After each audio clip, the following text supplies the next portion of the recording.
127 സങ്കീർത്തനം അതിൻ്റെ 3-ാമത് വാക്യത്തിൽ ഇങ്ങനെ കാണുന്നു: മക്കൾ യഹോവ നൽകുന്ന അവകാശവും ഉദരഫലം അവൻ തരുന്ന പ്രതിഫലവും തന്നെ.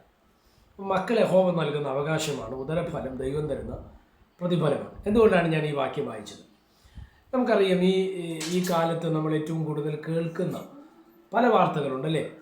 കരുണയില്ലാത്തൊരു ലോകത്താണ് നമ്മൾ ജീവിക്കുന്നത്, അല്ലേ? മനുഷ്യനോട് തന്നെ കരുണയും ദയയും സ്നേഹവും ഒക്കെ നഷ്ടപ്പെടുന്ന ഒരു ലോകത്താണ് നമ്മൾ ജീവിക്കുന്നത്. ഭാര്യയെ കൊല്ലുന്ന ഭർത്താവ്, ഭർത്താവിനെ കൊല്ലുന്ന ഭാര്യ, മക്കളെ കൊല്ലുന്ന അമ്മ, ഇല്ലെങ്കിൽ അമ്മയെ കൊല്ലുന്ന മക്കൾ. ഈ കഴിഞ്ഞ ദിവസങ്ങളിലൊക്കെ നമ്മൾ ശ്രദ്ധിച്ച വാർത്തകളുണ്ട്, അല്ലേ? നമ്മൾ ഏറ്റുവാണ്ടർ വർക്കലയാണെന്ന് തോന്നുന്നു. ഒരു അപ്പനെയും അമ്മയെയും വീടിന് പുറത്താക്കി ഗേറ്റ് പൊട്ടുന്ന ഒരു മകൻ. അങ്ങനെ വാർത്തകൾ പലതാണ്. അപ്പോൾ ഇതിനകത്ത് നമ്മൾ ഒരു കാര്യം മനസ്സിലാക്കുക: കരുണ എന്ന് പറയുന്ന, അല്ലെങ്കിൽ ദയ എന്ന് പറഞ്ഞ സ്നേഹം നഷ്ടപ്പെടുന്ന ഒരു കാലത്താണ് നമ്മൾ ജീവിക്കുന്നത്. നിങ്ങൾ ശ്രദ്ധിക്കണം, കുഞ്ഞുങ്ങൾക്ക് വേണ്ടി. മക്കൾ എന്നെ കേൾക്കുന്നുവെങ്കിൽ നിങ്ങളോടും കൂടെ ഞാനൊരു ചിന്ത പറയാം.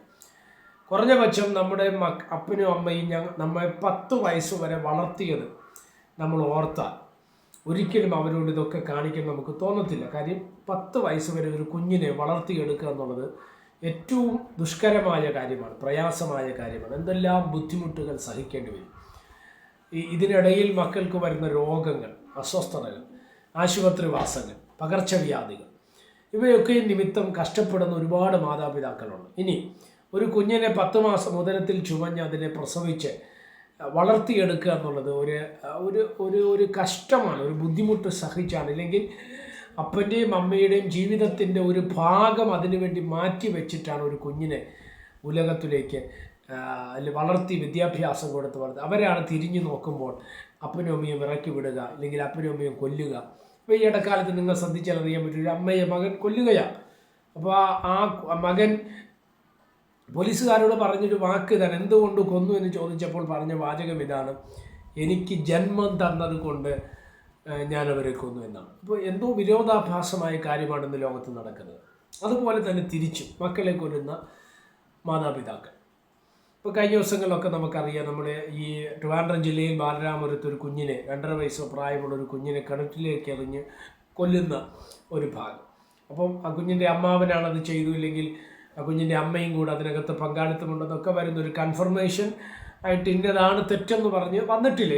എന്താണ് അമ്മാവനേറ്റു എന്ന് പറയുമ്പോൾ പോലും എന്താണ് അതിൻ്റെ കൺഫർമേഷൻ എന്നുള്ളത് ഇപ്പോഴും അന്വേഷണത്തിലിരിക്കുന്ന കാര്യമാണ്. നമ്മൾ വാർത്താ മാധ്യമങ്ങളിലൂടെ കേൾക്കുന്ന ഒരു വിഷയമാണ് ഞാൻ അവതരിപ്പിച്ചത്. അപ്പോൾ ശ്രദ്ധിക്കുക, എന്തുകൊണ്ടിത് സംഭവിക്കുന്നത്. ഈ മലപ്പുറത്തിലാണെന്ന് തോന്നുന്നു, കഴിഞ്ഞ ദിവസം ഒരു കുഞ്ഞിനെ ബാത്റൂമിലെ ബക്കറ്റിൽ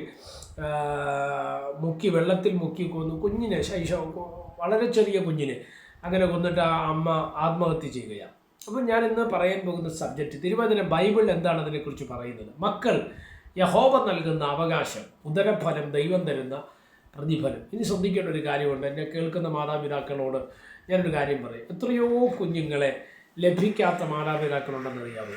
വർഷങ്ങളായിട്ട്, കല്യാണം കഴിഞ്ഞ് 10 വർഷം, 15 വർഷം, 20 വർഷം, 30 വർഷമായിട്ടും ഇന്നും ഒരു കുഞ്ഞിന് വേണ്ടി പ്രതീക്ഷയോടെ കാത്തിരിക്കുന്നവരെ ഞാൻ കണ്ടിട്ടുണ്ട്.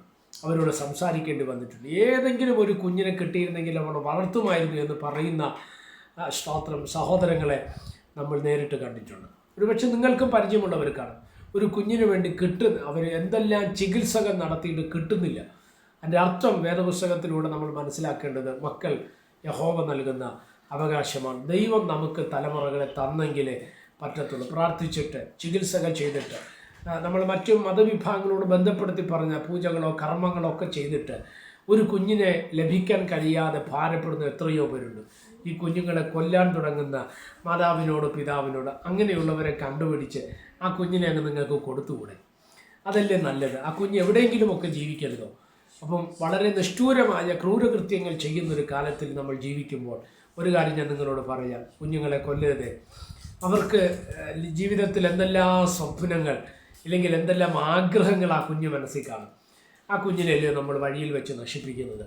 അതുകൊണ്ട് തന്നെ ശ്രദ്ധിക്കുന്ന മാതാപിതാക്കളോട്, കുഞ്ഞുങ്ങളോട് ഞാൻ പറയാം, നിങ്ങൾക്ക് ജീവിക്കാൻ ലഭ്യമാകുന്ന അവസരങ്ങൾ നിങ്ങൾ ഒരിക്കലും പാഴാക്കി കളയരുത്. മാതാപിതാക്കളോട് ഞാൻ പറയാം, ഒരിക്കലും നിങ്ങൾ കുഞ്ഞുങ്ങളെ കൊന്നുക. എത്രയോ പേര് ആഗ്രഹിക്കുന്നൊരു കുഞ്ഞിനെ വളർത്താൻ വേണ്ടി. നിങ്ങൾക്ക് ആ കുഞ്ഞിനെ താല്പര്യമല്ലെങ്കിൽ ആ കുഞ്ഞിനെ വേറെ ആർക്കെങ്കിലും കൊടുക്കരുതോ? നിങ്ങൾക്ക് ചിന്തിക്കാം, അല്ലേ? അപ്പോൾ അതുകൊണ്ട് എന്നെ ശ്രദ്ധിക്കുന്ന ദൈവമക്കളെ, ഞാനിത് പറഞ്ഞു വരുന്നതിൻ്റെ അർത്ഥം കരുണയില്ലാത്ത ലോകത്താണ് നമ്മൾ ജീവിക്കുന്നത്. അതുകൊണ്ട് നമ്മുടെ കുഞ്ഞുങ്ങൾ ദൈവം നമുക്ക് നൽകിയ ദാനമാണെന്ന് അറിഞ്ഞ്, അല്ല എത്രയോ പേർക്ക് ഈ ഭാഗ്യം കിട്ടുന്നില്ലെന്ന് മനസ്സിലാക്കി ദൈവഭയത്തിൽ ആ കുഞ്ഞുങ്ങളെ വളർത്തുവാൻ കർത്താവ് നമ്മെ സഹായിക്കട്ടെ. ദൈവം എല്ലാവരെയും അനുഗ്രഹിക്കട്ടെ.